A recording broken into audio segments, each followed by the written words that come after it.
بسم الله الرحمن الرحيم.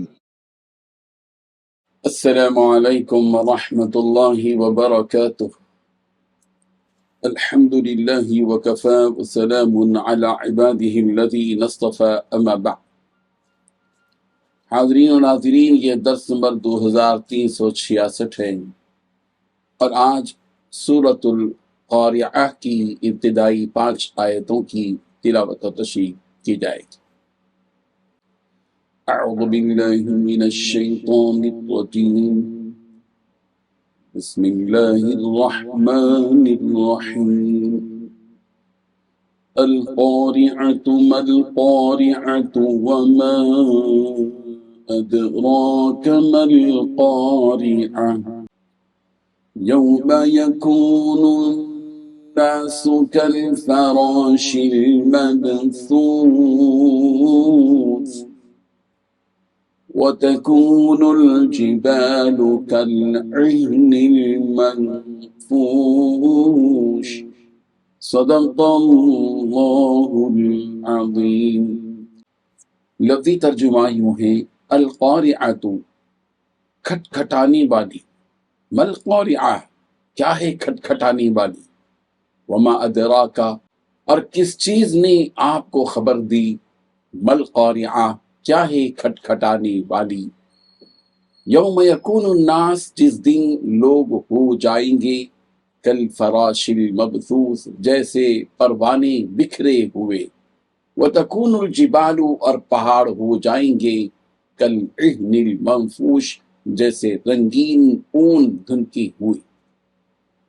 ترجمہ یوں ہے، کھڑکھڑانے والی، کھڑکھڑانے والی کیا ہے، اور کیا تم جانو کہ کھڑکھڑانے والی کیا ہے؟ وہ قیامت جس دن لوگ ایسے ہوں گے جیسے بکھرے ہوئے پتنگے، اور پہاڑ ایسے ہو جائیں گے جیسے دھنکی ہوئی رنگ برنگ کی اون۔ ان 5 آیتوں میں 5 باتیں بیان کی گئی۔ پہلی بات، یاد کرو اس واقعے کو جو دل دہلا کر رکھ دے گا۔ کیا ہے وہ دل دہلانے والا واقعہ؟ دوسری بات، اور تیسری بات ہے تمہیں کیا معلوم کہ وہ دل دہلانے والا واقعہ کیا ہے؟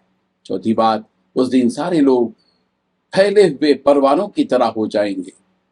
پانچویں بات، پہاڑ دھنکی ہوئی رنگین روئی کی طرح ہو جائیں گے۔ بزرگان محترم، یاد کرو اس دل دہلانے والے واقعے کو۔ کیا ہے وہ دل کو دہلانے والی چیز؟ اے نبی، آپ کو پتا بھی ہے کہ وہ دل دہلانے والا واقعہ کیا ہے۔ یہاں اللہ تعالیٰ نے اس واقعے کی ہولناکی کو بیان کرنے کے لیے اسے 3 بار بیان فرمایا تاکہ انسان کو اس کی خبر ہو جائے اور اس کی ہیبت اس کے دل میں بیٹھ جائے۔ پھر اس کے بعد اس دن ہونے والے حالات کو بیان کرتے ہوئے فرمایا کہ یہ ہولناکی والا دن ایسا ہوگا کہ اس دن انسانوں کی حالت ان پروانوں کی طرح ہو جائے گی جو آگ کے اطراف ہزاروں کی تعداد میں اس طرح پھیلے ہوئے ہوتے ہیں کہ بس ہر طرف وہی نظر آنے لگتے ہیں۔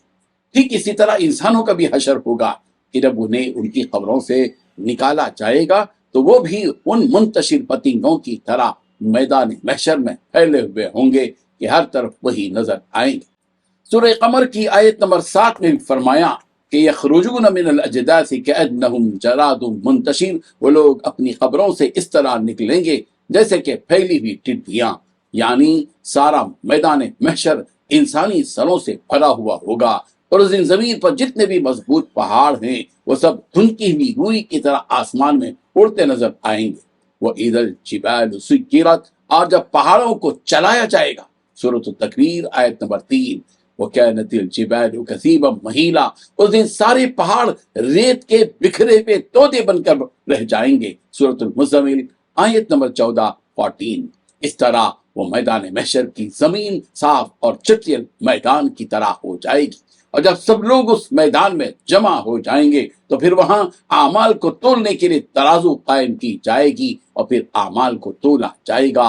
اس کے بعد کیا ہوگا اسے اگلی آیتوں میں اگلے درس میں سنیے۔ جزاکم اللہ خیرا وآخر دعوانا ان الحمد للہ رب العالمین۔